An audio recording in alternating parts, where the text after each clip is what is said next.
We called this landlord a couple of weeks ago, and I'll tell you what, she wasn't having it. She wasn't even listening to me.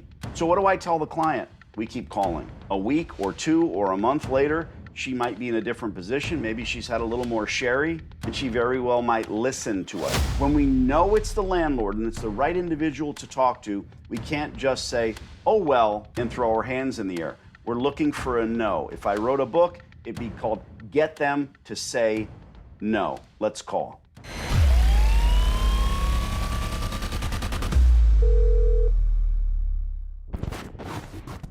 Hello. Young. Yes. Young, I'm looking at leasing some space. I don't have any empty space, vacant space. This is a laundromat, and that's the space I'm interested in leasing. Do you own the building? Is this your building? Yes. Nice. They have their own business right now. Yes, they do. Correct. So we're both on the same page. I'm in the laundry business, Young. I have 36 locations, and my partner and I were always looking to expand on that. We walk into a store like this, and we see really old equipment, poor procedures. They close the doors very, very early. And by the way, it's for sale. I don't know if you know this. They're trying to sell that business. Yeah, they're trying to sell their business. Right. So it's not my business. I understand. They still pay the rent, so I understand. Young, get you. I understand. I understand. You're the landlord. You're exactly the right person to speak with because the business is not going to sell. So when their lease is up, I'd like to talk terms with you when that time comes. I want to make an introduction, make you understand we're out here. I would like to sign the lease. I'm not going to give them money for the business, not a penny, not a dime, because it's worthless. They got option. I can't do nothing, sir. I'm not asking you to do anything, Young. I'm asking you to listen to an introduction, take my number down. Well, I reckon you done what you done because you didn't know we was who we was. If we hadn't have been who we was, we'd have still been much obliged for you done what you done. When they fail, which they've already, they're selling the business because it's failed them. That's all. And you don't want a tenant who's... they want to sell them. Why are we saying the same thing over and over and over? Young, they want to sell the laundromat for $149,000. I know. I'm not trying to do anything today, ma'am. When the time comes, we will talk terms and I will lease it from you because they're not going to sell it. Sure. It's not going to happen. It is preposterous. I see. I understand what you're saying. Excellent. But, I'm landlord, but I can do nothing about it, okay? Why do you keep saying that? I know you're not going to do anything. My name is Danny. My name is Danny. Hi, nice to meet you. Hey, Danny. Hello. Yes. Texas tea. Watch your head, Danny. Nice to meet you, too. They're not going to sell the... Young, let me ask you something. If they sell the business to someone, who is your next tenant now who just bought the business? A fool. A fool. You don't want that tenant, do you? No. No, you don't want a tenant who spent the money on a failed business. You know what I'm going to do different?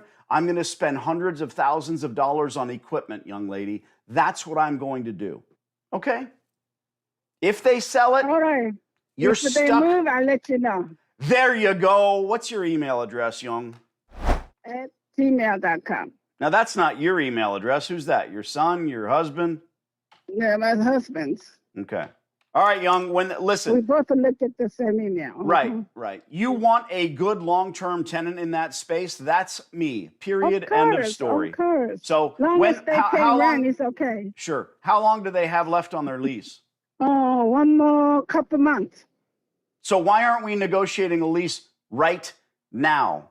I couldn't do because they have an option, 3 years options. Okay. I cannot pick that up. And 3. So in 3 months, we'll call you because they're not going to renew their option. Sure. They're sitting there trying to sell the failure. I know that. You know. Call I know you know. For 3 months. I know. Call me back after your 3 months. I've got a better idea. Respond to my email when their option is up. Thank you, Young. I will. All right. Thank you. What was that accent? What was that? She's like a Korean girl. A woman. I keep saying girl, I don't know. You tell me she's tough? Okay.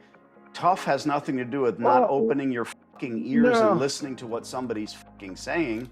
I can do nothing. It's this whole lackadaisical, I can't, because everyone's used to the phone ringing and someone trying to sell a newspaper. I'm not selling That's anything. true. I'm telling you what we Yeah. want to do when the time comes. I guess today is better than 2 weeks ago when we called her. At least we got something today. What happened 2 weeks ago? 2 weeks ago, you thought that they get the wrong number when she started talking, and she didn't even listen to you. She kept interrupting you and telling you, "I don't have nothing. You don't have nothing." And you tried And to so what do we explain do? to her what Now, here's the end of the story.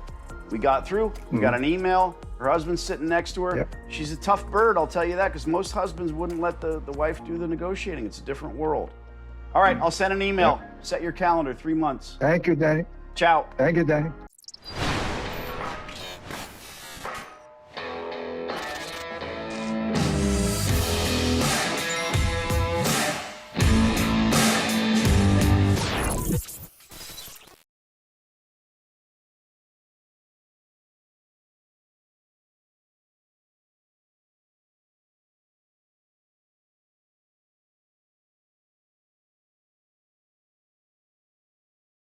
I'm pretty sure this hot water heater's got a few more good years left in it.